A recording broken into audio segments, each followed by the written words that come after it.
Right,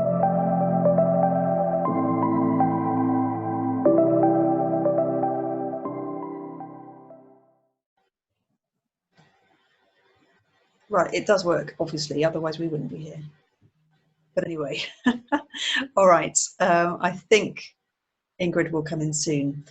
All right, so yeah, back to Jeremy. Sorry about that, Jeremy. I've half interrupted your intro.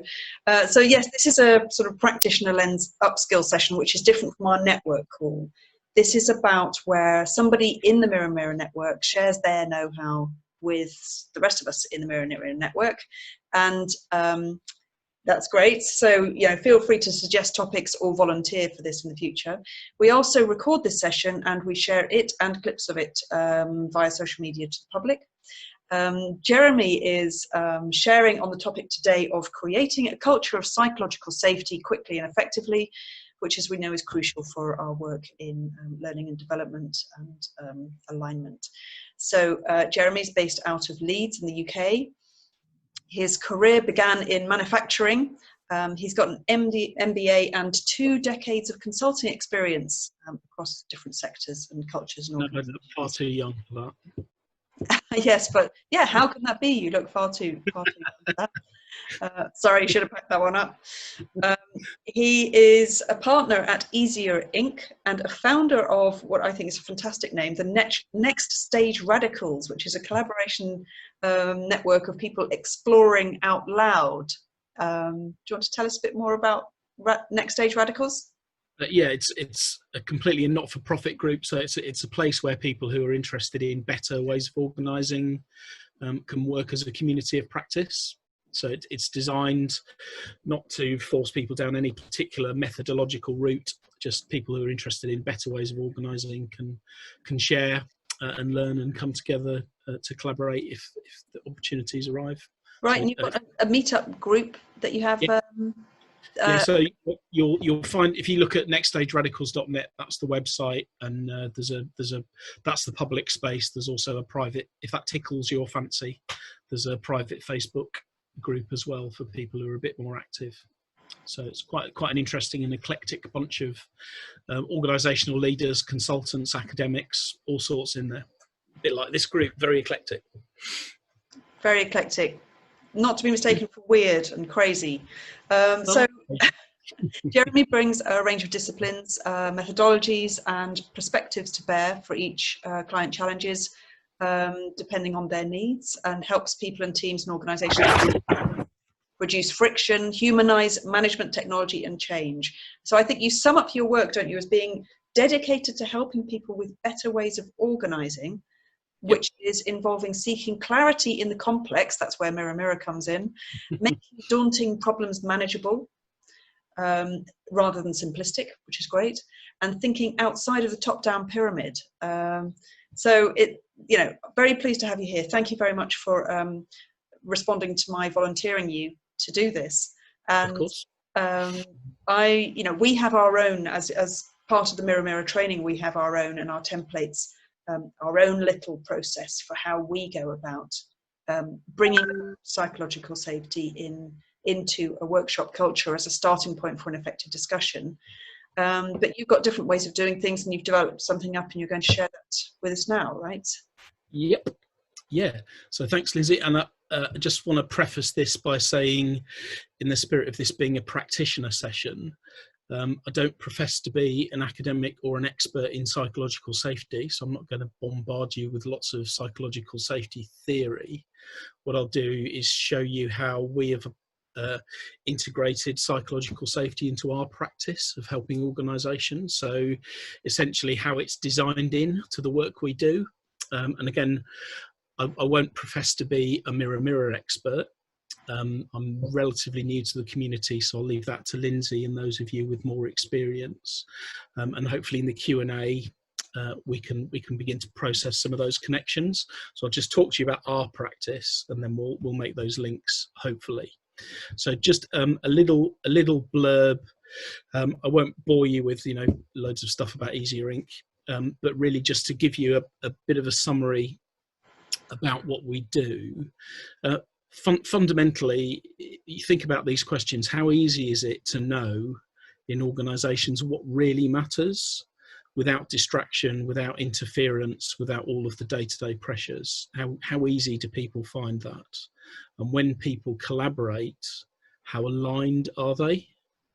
And are there things that make it harder than it should be for people to align and to collaborate? Now, normally, when you walk into most normal organisations, people are struggling with those issues.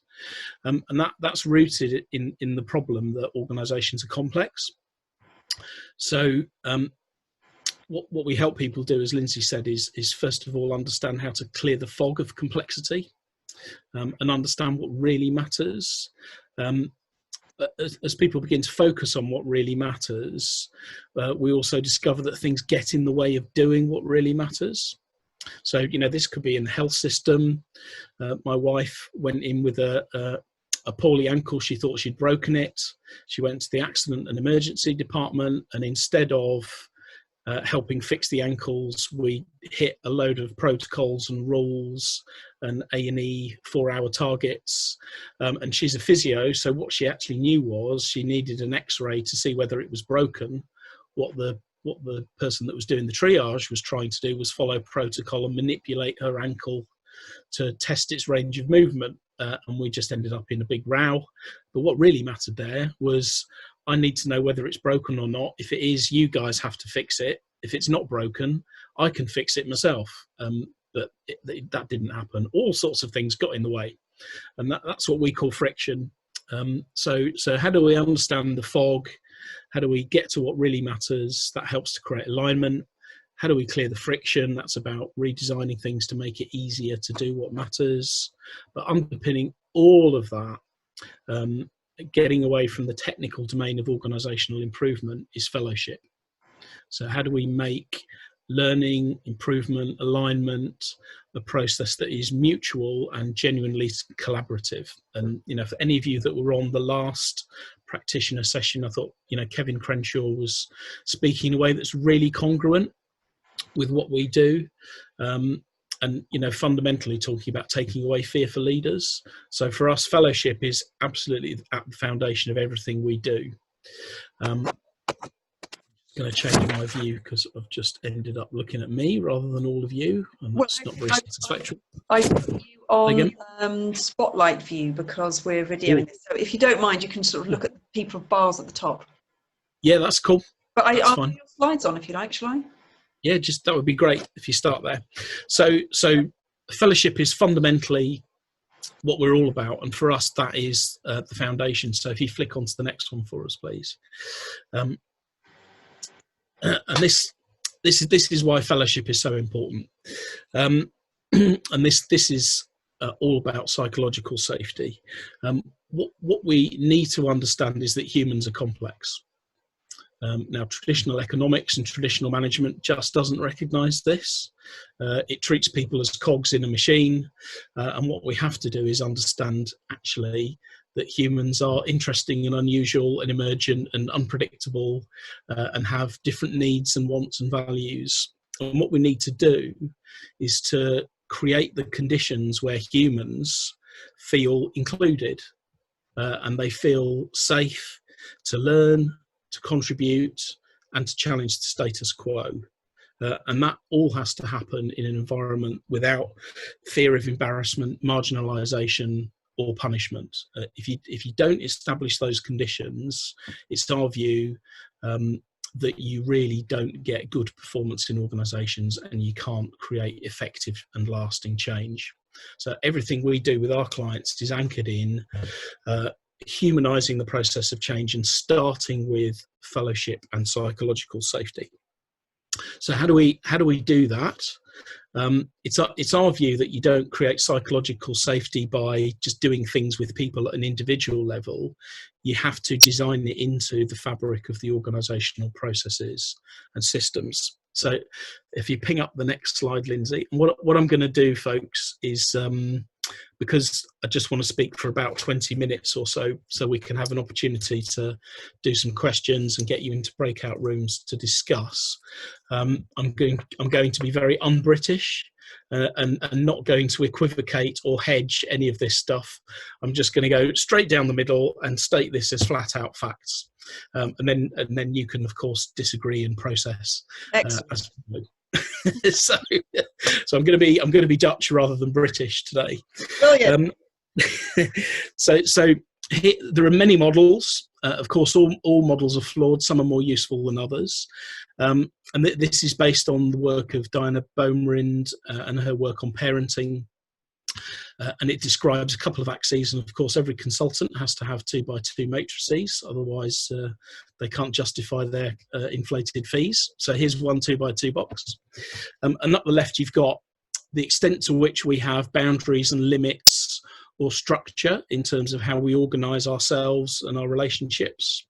So if you think about this as a traditional top-down functional hierarchical organisations, it has very high boundaries and limits, because managers specify and control and monitor what goes on. If you look at the bottom, that's to do with respect and support. So that's to do with the levels of willingness to discuss what matters to people as individuals. So what are our needs and our wants, the extent to which those are respected, and the extent to which we're able to create control and autonomy for individuals.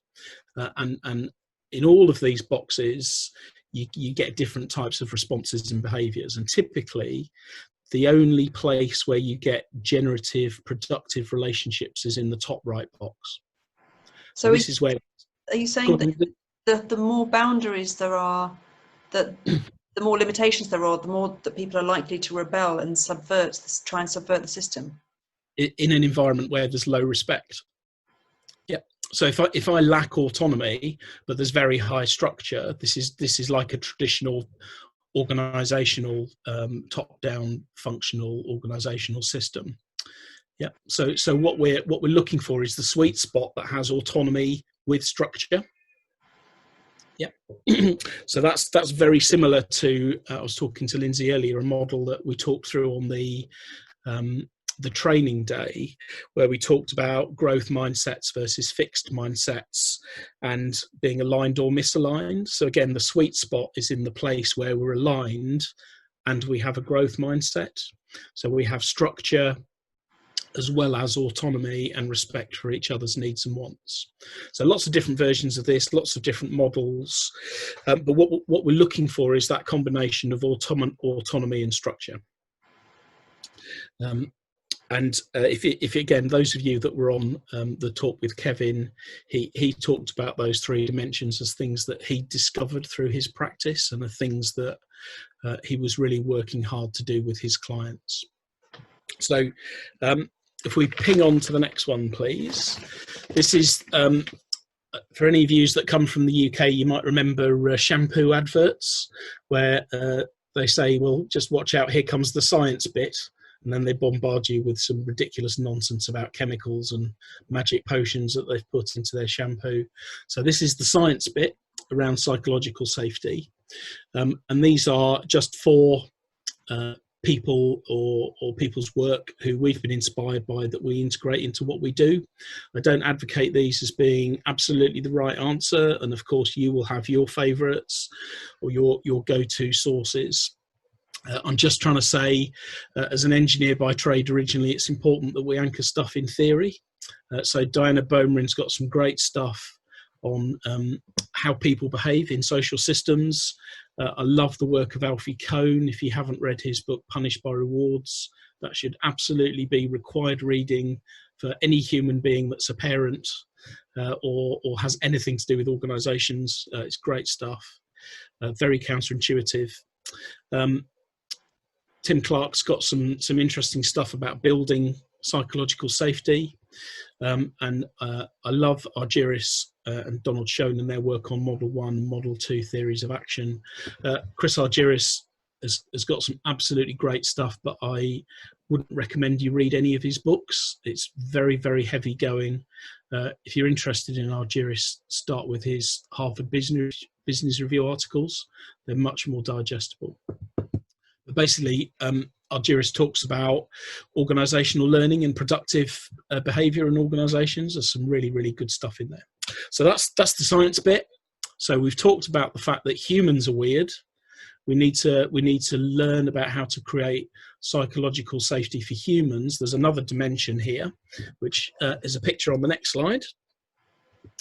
And this is very topical, actually, because if you're tuned into what's happening in the UK, our Prime Minister Boris Johnson has decided that we have an obesity problem and he's going to fix it for us.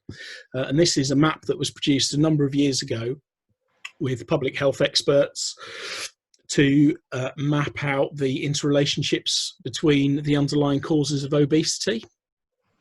And basically, don't worry about the detail. What it tells us is that obesity is a complex system. And what this tells us is that not only are humans weird, but that systems are weird as well. And what that really means is that the fundamental processes by which the outcomes that we care about are created are made by complex systems. Outcomes are the emergent effects of complex systems. If you want to do something about obesity, you have to do all sorts of things about interrelationships and complex feedback loops. You cannot hold individual organizations or people accountable for any of those outcomes. So okay, it's a really interesting problem. Far away. He's going to give people £50 to fix their bikes. Yes. Fix their bikes, right? and limit advertising of junk food, and those things will affect obesity. Now, they'll have some effect, but it's impossible to predict and measure. What we have to be doing is understanding at a deeper level the complexity of the system that affects obesity. And as you see, there are all sorts of different domains here around education, technology, the nature of work and the built environment. There's all sorts of actors and players and conflicting priorities and incentives. So it's not to say that it's impossible. The bottom line is we have to understand and embrace complexity, and this is why seeing through the fog of complexity is critical. So next slide is... I won't derail your presentation, but I mean, fundamentally, the government taking some ownership for people's obesity, in a sense, is not giving people the ownership themselves to be responsible for themselves. You know. Yeah, and that might be one of the more effective interventions, is how we enable people to take more responsibility. Yeah. Who knows? Okay. So what leaders in organisations often do is default to accountability. So they'll set targets and objectives and hold people accountable, or try and hold individual organisations accountable for outcomes. And that in itself can cause all sorts of detrimental and difficult to understand side effects. So again, that creates an environment where we lack psychological safety. So back to the topic. So I wanted to just anchor our approach and the reason why psychological safety has to be woven in with the requirement to understand the complexity of human behavior and relationships, but also the complexity of organizations. So what we know is that on the left-hand side here, it's harder to achieve the outcomes that matter when we're not able to focus on what really matters. So the fog of what's going on in our organizations, the conflicting priorities, the difficulties in relationships across structure, the lack of alignment and clarity around the outcomes that matter make it really difficult for people to understand and align. We then have the issue of friction, which is all of those things that get in the way. So we're doing lots of work now with clients in the commissioning and funding space, helping them move away from traditional outcomes-based funding into more complex relationship-based funding models that are about funding networks in place, and funding learning systems rather than funding outcomes. Really, some really interesting work. So fog and friction are the things that make it harder. How do we make it easier for people to achieve better outcomes? We help people focus on what really matters, but we have to do that with fellowship. And the bottom line is fellowship is anchored in psychological safety. So how do we do that? Okay, there's some, go on, Lindsay, was a question? I was going to say that maps onto the focus bit would be about cognition. Yep. You know, what Absolutely. And the fellowship would be about behaviours and culture. Yeah. So you talk about, you know, alignment being cognitive and behavioural. You know, we absolutely agree with that. And fundamentally, you know, it's kind of easy to say this, and this is a bit of an obvious model if it makes sense, but what we have is technology that sits underneath this that enables people to focus on what really matters, take action on those things, and build fellowship. So for example, we have a sense making model that people can use to understand the complexity of what's happening in their system, find out what the key outcomes are, what are the key things that really matter, what are the patterns that affect behaviour and performance, so that we can begin to take action and test change.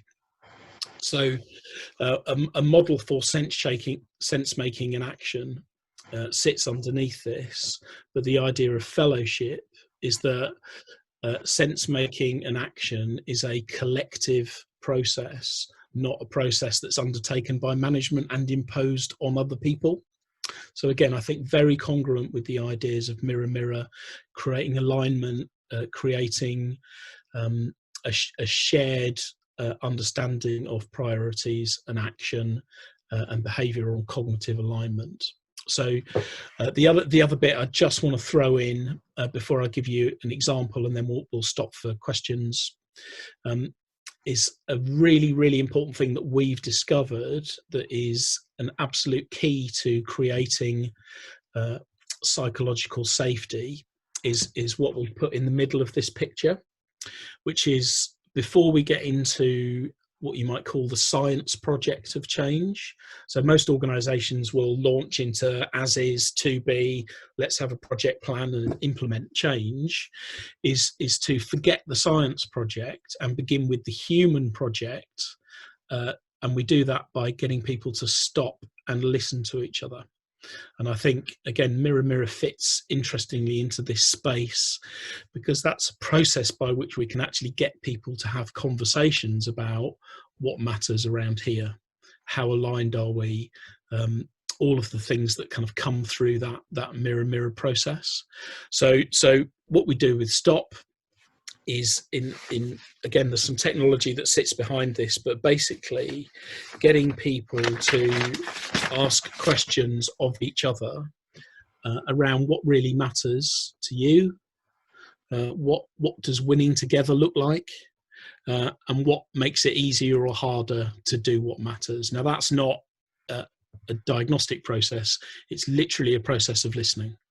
So if you ping on to the next slide, I'll just give you a straightforward example of where we're doing this at the moment. So I'm doing some work in the Czech Republic with some consultants over there who are supporting a national project in child protection.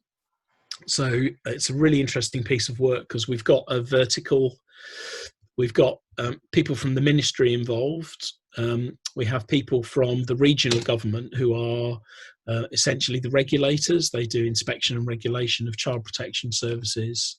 And we have a local municipality and child protection team who are doing the work on the ground. And instead of launching into a diagnostic of what we need to do to improve the system, we started with stop and listen. And the first thing we did was to listen to all of the different players in the teams separately. And what we discovered when we did that and talked to people about what mattered to them was that everybody thought it was really important to look after young people and children and families. You know, that's fair enough. That's not something you wouldn't expect. What we also discovered was that as you look down the vertical, everybody was trying their damnedest to help everybody else in the system. So the ministry were doing whatever they could, they thought, to help people in the regions and in municipalities to do good work. But when we look back up the system, everybody felt as though the people above them were punishing them. So through the rules and the regulations and the inspection regime and the management attention, as you looked back up the system, people felt as though they weren't safe, essentially, from a psychological safety point of view. They weren't able to learn, they lacked autonomy, they weren't able to collaborate, they weren't able to surface difficult issues and challenge the status quo. So just through the process of listening, before we got into any detailed analysis, people began to discover, and we were able to bring them together into shared conversations, that the strategic intent from all the way up and down the system was to do the right thing, but the reality was people were completely misaligned and the system was driving a lack of psychological safety. So that's just a really short story. There's lots of other stuff now happening as a result of those initial conversations, where we're beginning to do much more detailed analysis of the child protection processes. But that start point that's triggered a huge amount of engagement and momentum was basically stop, listen, build relationships, build psychological safety, and from that has come alignment and momentum. So, that's Jeremy, can I ask a clarifying thing? Cool. Because you haven't spoken about it, but I'm just curious to know. When you talk about stop and listen, I mean, listening is also still a very complicated thing. Yes. Yes. Because the way we listen, I mean, you listen different from me, from everyone here in this little group, because we all have our own assumptions, mental models, if you like. Yeah. So how do you deal with that in your practice? Because if I look at the word psychological safety, I think that is a key element to create that psychological safety. There is no bias. Because as soon as you sort of feel that there is bias, then people will shut down or not speak up. Yeah, absolutely. So, I mean, we're very, very careful to use structured listening techniques. So, of course, yeah. And again, I'm Ingrid. I'm absolutely with you, and that's the joy and also the downside of a 20-minute conversation, isn't it? Is you can't get into the weeds, but all of this stuff has technology sitting underneath it. So we're using clean language, for example, to help with listening skills. We've all developed over the years our skill and practice in using things like the Egan framework for coaching and listening. So, again, wouldn't claim to be the world's expert, but we're conscious of the need to do exactly what you've articulated there, which is to listen in a skillful way, but also to help the people we're working with learn how to do that as well. Exactly. And it's one of those things where you do have to tread very carefully, because, of course, we all massively overestimate our own skills at listening. And it's quite difficult for people to realise, actually, we're all pretty crap at it. So, helping people develop that as a skill, for us is fundamentally our starting point. And, it's been a fascinating journey for me starting my career as an engineer.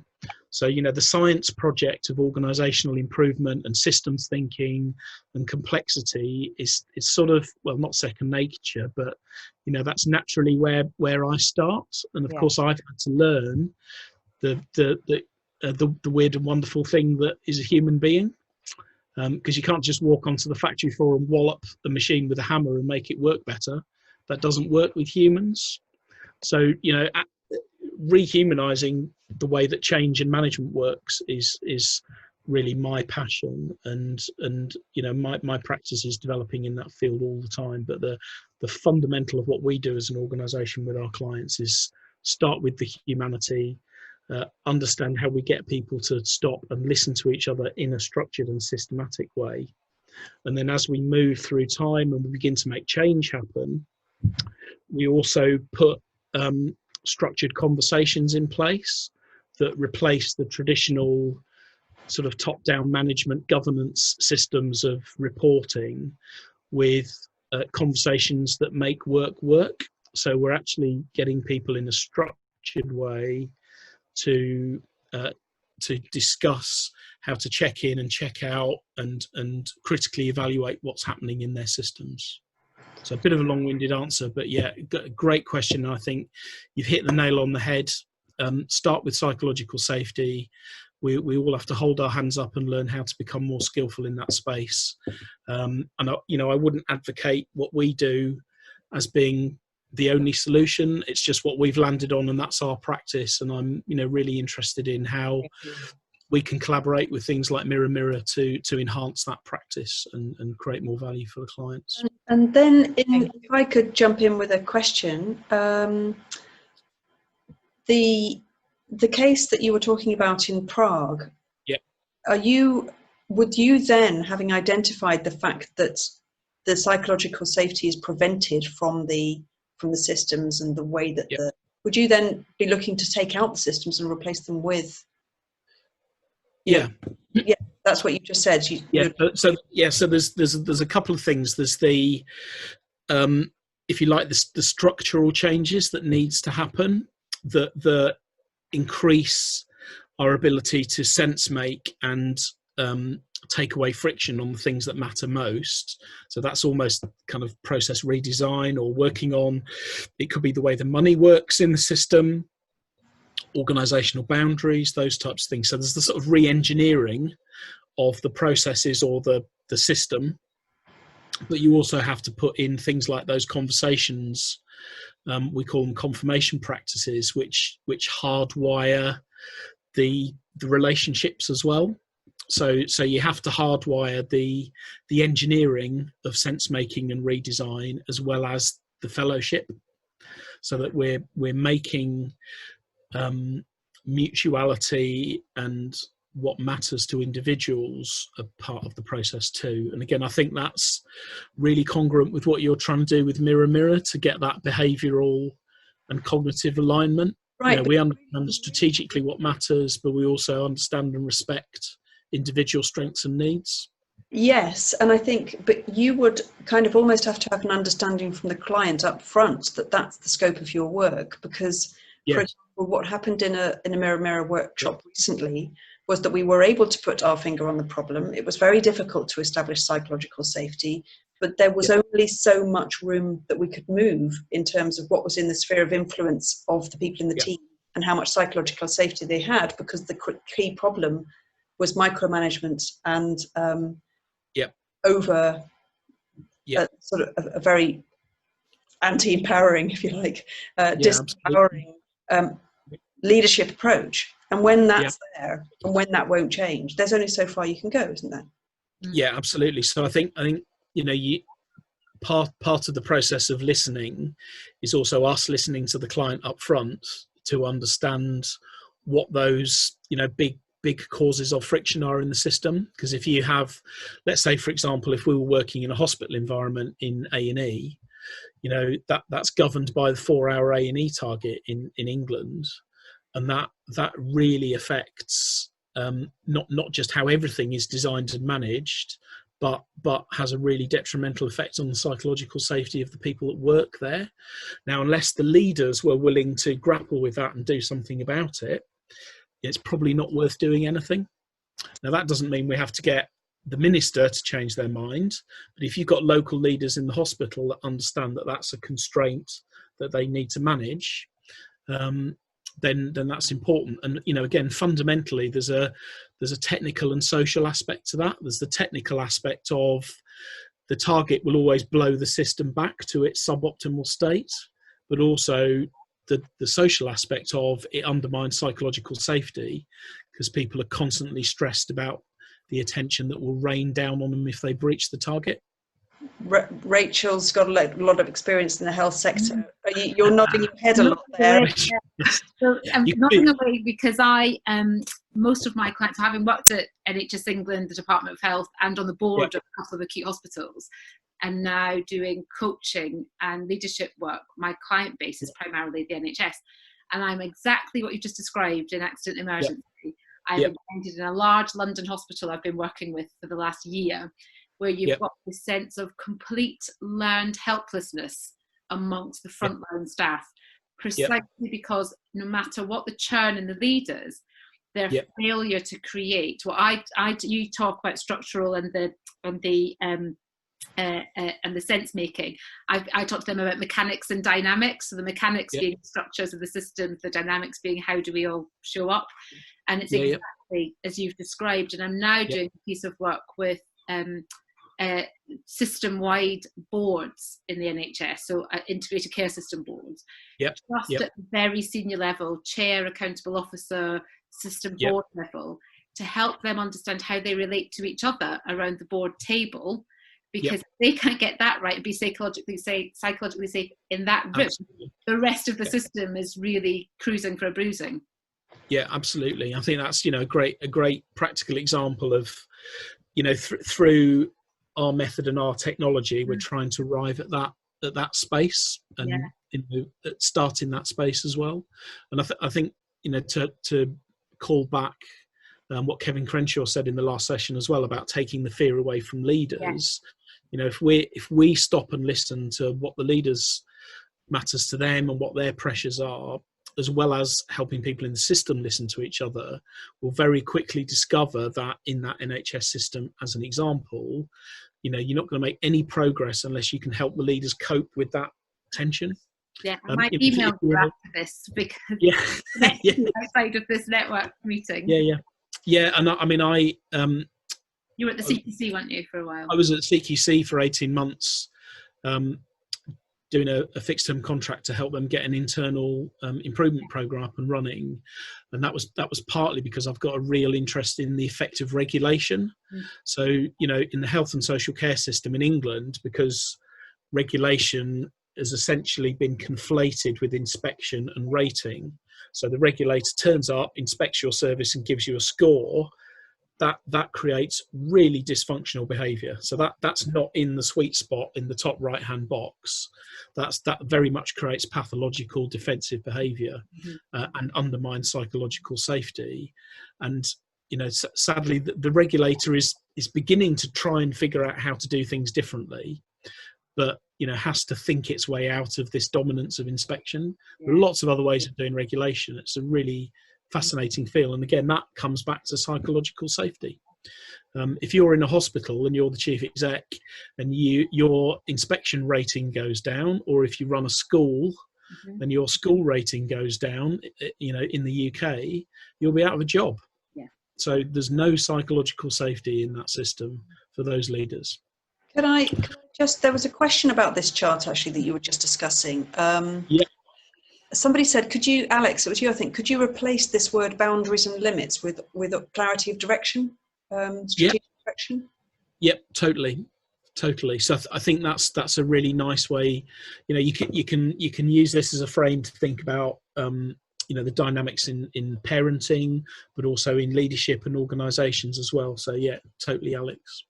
And there are many different versions of this. We also articulate it in an organisational context when we're talking to leaders.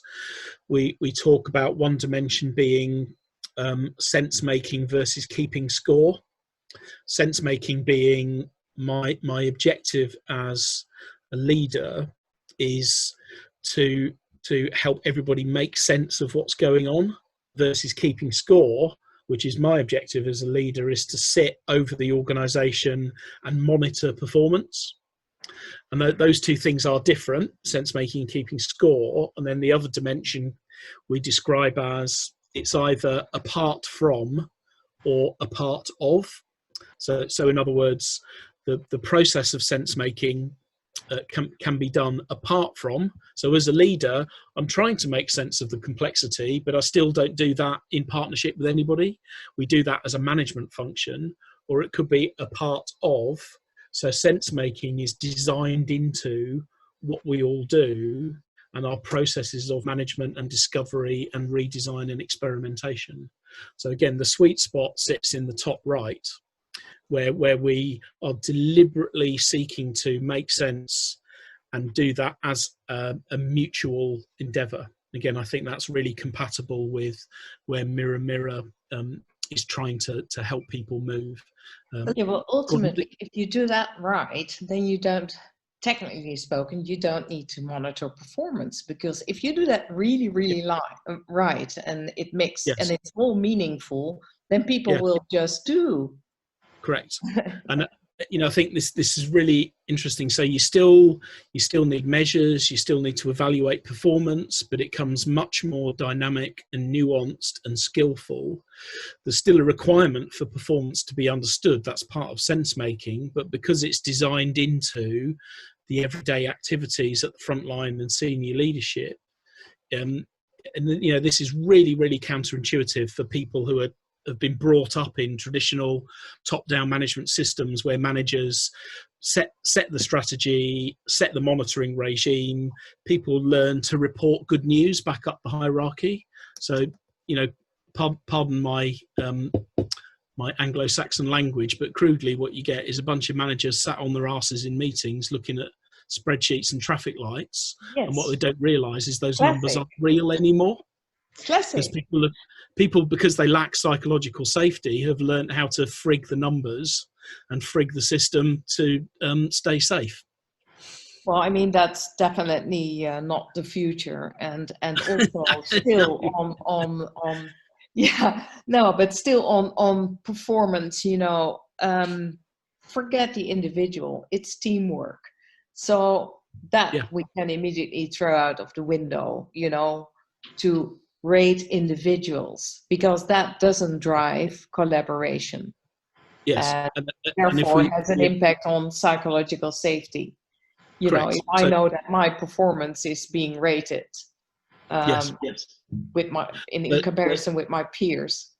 Yeah, and I want to be completely upfront in the crazy world of Jeremy. I'm with you, Ingrid.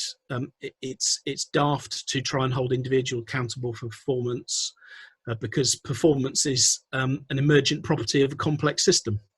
Yes. And if you don't believe me, read Alfie Kohn. I've experienced it. It's incredibly countercultural. In some cultures, in the UK and the US, for example, we're more individualistic cultures, so this tends to be more counterintuitive. People get really upset and uptight when you even raise the notion that it might not be a good idea to hold individuals accountable for performance. Well, I just wanted to jump in and switch over to different cultures, actually, because the last time I held a training session, there was a predominantly sort of US-based participant list, and there were quite a lot of questions on, but what do you do when people don't speak up? What do you do when, what do you do when you just can't get people to contribute or talk? Oh, okay. Yeah. And I'm just wondering, I mean, Jeff, you're an experienced practitioner based in the US. Is some of this, the conversation about what we're talking about here, resonating with you? Do you think it's more difficult because of the employment legislation in the US to deal with psychological safety? No, I don't think it's more difficult from that point of view, because my experience, people, at least at my level, don't pay a lot of attention to that. I'm not in HR or legal, so maybe they think about it, but in engineering, we don't. But when you're measuring success or high performance, the traditional ways of doing it are very hit and miss. I'm absolutely in Jeremy's camp. Psychological safety has to be that foundation. It's not the house, but it is the foundation by which to build a really solid home. But at Google, where I was for 11 years or so, there was a study, I think it's about 5 years old now, on psychological safety being that foundation. There are things on top of it. You can go find it. If you do Google psychological safety in Google, you'll find that study. By the way, I did warn Jeff in a private chat that I was going to ask him a question about the US. So just so you know, I'm not going to pounce. So you feel safe, okay? I'm not going to pounce on people with like a random question. What do you think, Angela? No. So, but and we've got another comment from Pierre, who's got that fantastic photo of this. So it could look as if you're actually sitting there, Pierre, because that's just your photo. But it's. Yeah. So, you know, it's more of a facilitation issue than a tool issue, says Pierre. Interesting comment. That the issue of how to get people to contribute. Yeah, I was thinking what I'm hearing is this is what we say cultural aspect is just how you bring the information to the people. So maybe you're addressing, so usually when you work with US people, they say, okay, you come with psychological stuff, or maybe everything which is related to emotions, people management, well, that's crap. It's not performance, right?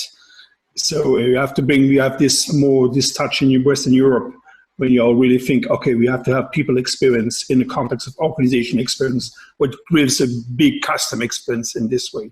So you have to bring, it's how you bring in information. You will surely challenge the same issue in Asia. If you're a white Western guy going in Asia, that will just say nothing to you. It's just cultural. But how you bring it to the people changes. Yeah. There's a question here from Mike. Yeah, in Asia, you typically, you know, it's a culture of harmony, and there are many differences between the individual Asian countries. But basically, you have to also invite them into the conversation. You know, if you don't get any reaction because they do have good thoughts and so on. So that's more the attitude in Asia. Never assume anything, just invite people to take part. Absolutely right. What from a facilitation, just was thinking about one thing, is assimilation. Is not colonization. There's maybe you will have more introverts saying nothing during your session. It's not an issue. It means just you have to make a second one or maybe a third one session until the people are really feeling more comfortable with who you are. And another trick in facilitation is you design also the socializing part. But usually we do this, you make the training, the workshop, and afterwards you do the socializing. That's wrong. You have to start with the socializing, then you make the workshop the next day. Yes, the dinner, the drinks, yes, yeah. Absolutely, agree. I just want to cover off some of the chat items here. Mike had a great question about, can you explain a bit more what fellowship would look like in a highly regulated culture, and how you would foster that? Yeah, so if I just kind of go back and do a quick redefinition of fellowship, just so you have it in our terms. It's one of those things that, you know, words mean different things, don't they? So just so you're clear on what we're meaning, it's about really moving away from power over to power with. You know, some people talk a lot about co-production. So co-production, I think, is in the spirit of fellowship. It's about mutuality in terms of sense making and action. It's about having respect for each other's needs and strengths and designing that in. So that's really where we're going. So I think in a highly regulated system, that's a really, really interesting question, and I've certainly seen that from a Care Quality Commission perspective and Ofsted. So CQC is the Health and Social Care Regulator in England. Ofsted is the Education and Children's Services Regulator. They tend to be predominantly anchored in a mode of regulation which is about inspection against a set of standards, and then rating organisations. So, you know, outstanding, good, requires improvement, inadequate, those types of classifications. And that I would say is not a fellowship model of regulation, because that's not mutual. It's not based on a shared understanding and definition of winning together. It's based on an external definition of success that is then tested by an external body. So what might fellowship look like? Well, there's some really interesting work that's been done by Manchester University and the King's Fund in England about different modes of regulation. So one of the things that regulators can do is information sharing, for example. Excuse me. So understanding where there are examples of exemplary practice, promulgating that information, stimulating, supporting networks of practice so that good practice can be shared, and they're creating learning ecosystems. That's one thing. Regulators can work on the constraints in the system that limit good performance. So, for example, one of the guys I worked quite closely with when I was at the Health and Social Care Regulator was the Deputy Chief Inspector for Mental Health, and they'd done loads of work on changing legislation to improve the fundamental quality of care for people suffering from mental health issues. So, you know, the regulator should be working on the meta system to create an environment where the quality of care can improve. So if you're interested in that, I'd go have a look at some of the King's Fund of Manchester University research. That's a good place to start. And if you want to catch up with me afterwards, if you can't find it, I'll ping you a link. And a good suggestion from Michael there about replacing the word performance with value, actually. Yep. Yeah. We terminology. Yeah, and when we get into the muck and the bullets of the work with our clients, we talk a lot about value. You know, what really matters around here. What does creating value look like? And it depends on the environment. You know, that might be something that doesn't fly in some organisations. So just being culturally sensitive to what works for them. But that's essentially what we're trying to get to. Good outcomes. What does value look like? What really matters? We're all trying to drive at those few things that really matter. And what are the things in the system that have the most influence on that we need to focus on making work well. So just as a sort of reminder, I mean, what the simple approach that we take just at the beginning of the workshop with Mirror Mirror is to ask people, if I can remind you, is to ask people what they think makes an effective dialogue, just to have them say things that they know to already be true, but it just puts them in a bit more of a zone, because they have to then articulate and hear their team members articulate the fact that listening, respecting people, not interrupting, trying to be brief so that you're not taking up too much space, encouraging other people to talk, asking why, getting underneath assumptions, those kind of ways of bringing people into a state of mind where they will behave slightly differently than when they're under pressure and they have to deliver and they're just thinking about everything except an effective conversation.